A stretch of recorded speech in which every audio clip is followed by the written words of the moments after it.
साथ डॉक्टर मोहम्मद सलीम मौजूद हैं, उनसे हम बात करते हैं। यंग डॉक्टर हमारे, क्या प्रॉब्लम्स आ रही हैं आपको यहाँ पेशेंट्स को? आप तो यहाँ पे होते हैं, पेशेंट को किन मसाइल का सामना करना पड़ेगा इन फ्यूचर में? थैंक यू, आप लोग हमारे लिए हमारा मौका पेश करने के लिए यहाँ पे आए। मैं बेसिकली सोशल मीडिया के तवज्जुह से ये बताना चाहूँगा कि हुकूमत बार बार इस चीज़ को गलत बयान करके बेसिकली अपनी हमदर्दी लेना चाह रही है और लोगों की हमदर्दी और डॉक्टरों के ख़िलाफ़ मरीज़ों को उकसा रही है। और उनका कहना यह है कि हस्पताल प्राइवेट नहीं हो रहे, हस्पताल उसी तरह सरकारी रहेंगे। मैं कहता हूँ हस्पताल सरकारी रहेंगे, अंदर जितना निज़ाम है वो सारा प्राइवेट कर देंगे। तो बेसिकली लफ्ज़ों की हेरा फेरी करके वो लोगों को झांसा दे के और इस तरह के मामलात बना के आवाम को हेल्थ केयर प्रोवाइडर्स के ख़िलाफ़ उकसा रहे हैं। मरीज, आपके कहने का मतलब वही है, एग्जामिनेशन एक सवाल पूछता है, उसको तोड़ मरोड़ के वो अलग अलग से सवालात करना है। मकसद यही है कि वो प्राइवेट कर रहे हैं, क्या यही कहना चाह रहे हैं ना आप? मकसद यही है कि वो प्राइवेट कर रहे हैं। मरीज़ों को जो यहाँ पे पहले आते थे उनको किसी बगैर पर्ची फ़ीस के लिमिटेड उनके जो होते थे DMS साहब से फ्री करवा के सारे टेस्ट वगैरह उनका इलाज फ्री चल रहा होता था। यहाँ चिल्ड्रन में ऑलमोस्ट 99.9% इलाज फ्री था। OPD में कुछ चीज़ों के चार्जेस थे। अब उन्होंने ये सिस्टम किया है कि वो कहते हैं जी हम हेल्थ सर्विस फ्री प्रोवाइड नहीं कर सकते, हम इनको इनसे चार्जेस लेना चाह रहे हैं। वो 50 रुपये OPD, जैसे KPK में उन्होंने किया 50 रुपये के OPD चार्जेस होंगे, मरीज़ आएगा 50 रुपये OPD चार्जेस देगा। इस तरह हर मरीज़ के कुछ ना कुछ टेस्ट होते हैं, उनकी फ़ीस देगा, फिर इंडोर में जब जाएगा उसके चार्जेस देगा, दवाइयों के चार्जेस देगा। तो जो मरीज़ यहाँ पे पहले आता है जिसके पास शायद घर के अंदर खाने को कुछ नहीं होता, वो अस्पताल में आता है। अस्पताल में जो बैरिया दस्तरखान या डिफरेंट किस्म की तंजीमें दे रही होती हैं, गोरमे वगैरह फ्री खाने, उस पर बेचारा अपने मरीज़ का इलाज करवा रहा होता है और किसी से मांग के कर्ज़ा लेके यहाँ पे आते हैं। तो मैं हुकूमत से ये पूछना चाहता हूँ कि उसके बाद शायद वो अपना घर बार या अपनी घर की ज़रूरी अशिया बेच के यहाँ इलाज करवाने आएंगे, या गरीब मरीज़ घर में रह के सिसक के मर तो जाएगा लेकिन शायद अस्पताल का रुख ना करे। क्योंकि ये जो सरकारी सेहत इंसाफ कार्ड के नाम से इन्होंने एक आवाम को झांसा दिया हुआ है, वो अगर 50,000, 1 लाख या 10 लाख भी दे दें तो 21 करोड़ की आबादी है और पंजाब की 14 करोड़ आबादी है।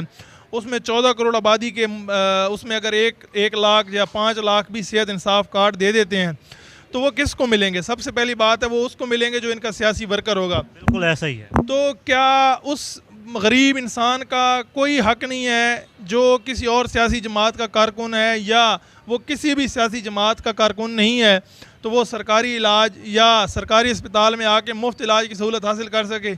क्या जब वो पैदा हुआ था तो उसके मुंह पे ये लिख दिया गया था कि वो गरीब का बेटा है, और जो किसी हुक्मरान के घर पैदा हुआ था तो उसके मुंह पे लिख दिया गया कि ये अमीर है तो ये तो मुफ्त इलाज की सहूलत अवेल कर सकता है और गरीब का बच्चा मुफ्त इलाज नहीं अवेल कर सकता?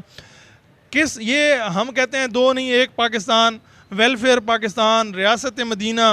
ये कौन सी रियासत मदीना है जिसमें गरीब का इलाज फ्री नहीं होगा, सेहत कार्ड होगा? आप ये कहते हैं जी प्राइवेट मरीज़ शाम को आएंगे अपना इलाज करवाएंगे। मुझे एक बात बताएं, अगर एक मरीज़ शाम को आता है प्राइवेट दाखिल होता है तो लाजिम बात है उसको फोकियत दी जाएगी और वो पूरे वार्ड में ये बताएगा जी मैं तो अपने पैसे से इलाज करा रहा हूँ, तो उसी सारे साइड पे हो जाओ। मतलब ये है कि गरीब इंसान जो उसके मुंह पे लिखा होगा कि आप गरीब हैं, आप फ्री इलाज ले रहे हैं, वो भी फ्री इलाज सेहत इंसाफ कार्ड पे। और जिस बंदे ने शाम को प्राइवेट एडमिशन लिया है तो वो बंदा इलाज का सही मुस्तहिक है, सारे उसी को देखेंगे। तो हम चाहते हैं कि जिस तरह पहले निज़ाम चल रहा है आप बजट बढ़ाएँ, हस्पतालों में बजट इंक्रीज़ करें। इस हस्पताल में एक दिन में तकरीबन 5 से 10 हज़ार मरीज़ आता है, तो वो 5 से 10 हज़ार मरीज़ क्यों इसी अस्पताल में क्यों आए? आप पंजाब में 8 रीजन है, 8 डिवीज़न है, 8 सूबे हैं, 9 सूबे हैं, 9 डिवीज़न है, सॉरी 9 डिवीज़न है। आप 9 अस्पताल चिल्ड्रन क्यों नहीं बनाते? आप एक पूरे पंजाब का चिल्ड्रन अस्पताल है जो पूरा KPK भी देख रहा है, इवन सिंध से भी मरीज़ आना शुरू हो गए हैं, बलोचिस्तान से भी आते हैं।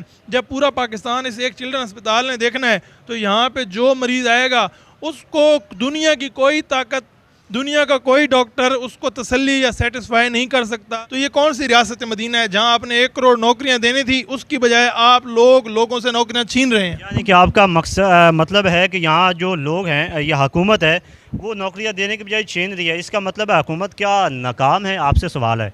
हमारे साथ डॉक्टर साहब मौजूद हैं, इनसे हम पूछेंगे कि क्या वो मुज़ाकरात के लिए तैयार हैं, तो वो किस सूरत में, छोटा सा क्वेश्चन है, छोटा सा जवाब देना है, क्या किस सूरत में अगर वज़ीर सेहत की जानब से मुज़ाकरात का कहा जाता है तो किस तरह करेंगे आप? ये कि वज़ीर सेहत हम तो तैयार हैं मुज़ाकरात के, मुज़ाकरात हों, ये मसला हल हो, जो हम स्ट्राइक कर रहे हैं, जो हम भी सफ़र हो रहे हैं, मरीज़ भी सफ़र हो रहे हैं, इसको ख़त्म किया जाए।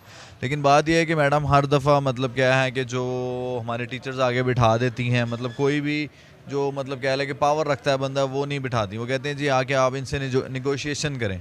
निगोशिएशंस वो करते हैं, लेकिन वो बात फिर वही है। लास्ट जो मीटिंग थी उसमें भी यही थे, हमारे प्रोफेसर्स थे 3, लास्ट मीटिंग में भी यही लोग थे। इनसे महीना बात होती रही और उसके बाद रिज़ल्ट क्या निकला, ऑर्डिनेंस ले गए। अब फिर वही 3 लोग हैं, उनसे एक मीटिंग हो चुकी है, उनको हमने सारा बता दिया कि ये हमारा एजेंडा है। 4 दिन हो गए हैं मीटिंग को, अभी तक कोई आउटकम नहीं है।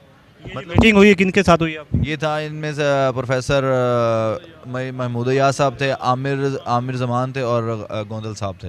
ये हुकूमत की तरफ से आपकी तरफ हाँ, वीसीज हैं डिफरेंट मतलब यूनिवर्सिटीज। जिन्होंने कमेटी बनाई थी? हाँ, ये जो कमेटी 3 रुकनी कमेटी थी, तो इससे ये कि सारा डायलॉग होने, इनको हमने अपनी सिफारिशात दे दी हैं। लेकिन मैंने बता रहा हूँ कि 4 दिन हो चुके हैं, अभी तक कोई रिस्पॉन्स नहीं है गवर्नमेंट की तरफ से। तो इसका मतलब है कि आपको इग्नोर किया जा रहा है। हाँ, यही है कि इसी सिलसिले में अब हम मतलब आज 14वां दिन है हड़ताल का। तो कब तक ये हड़ताल जारी रहेगी? जब तक सर कुछ ना कुछ सुनवाई होती है, कोई ना कोई मुतालबात पूरे होते हैं, तो कुछ हम टेबल पे जाते हैं। अब जैसे कि इसी सिलसिले में कल हमारा रोड साइड प्रोटेस्ट है, मतलब कि रोड ब्लॉक होगी 11 बजे से लेकर 2 बजे तक। नाजरीन, आपने यहाँ लोगों के जो है मसाइल सुने, डॉक्टर्स, पैरामेडिक्स, इसके अलावा नर्सिस के जो मसाइल हैं वो आपके सामने जो हैं सब लोगों ने बयान किए हैं। यहाँ प्रॉब्लम है सिर्फ ये नहीं है कि हुकूमत की जानब से जो है ये निज़ाम प्राइवेट किया जा रहा है, इसमें ये है कि सब के सब लोग जहाँ मरीज़ होंगे, पैरामेडिक्स होंगे, डॉक्टर्स होंगे, इसके अलावा जो नर्सिस होंगे, सबको जो निज़ाम जो है वो प्राइवेट कर दिया जाएगा।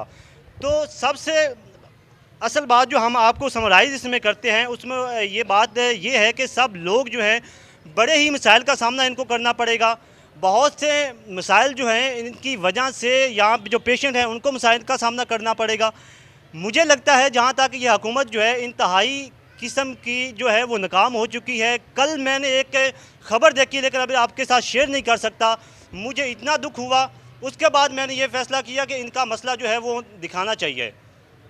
कराची में प्रॉब्लम हुई थी, ये प्रोग्राम इंशाल्लाह हम फिर कभी करेंगे। तब तक के लिए हमें इजाज़त दीजिए। अल्लाह निगहबान।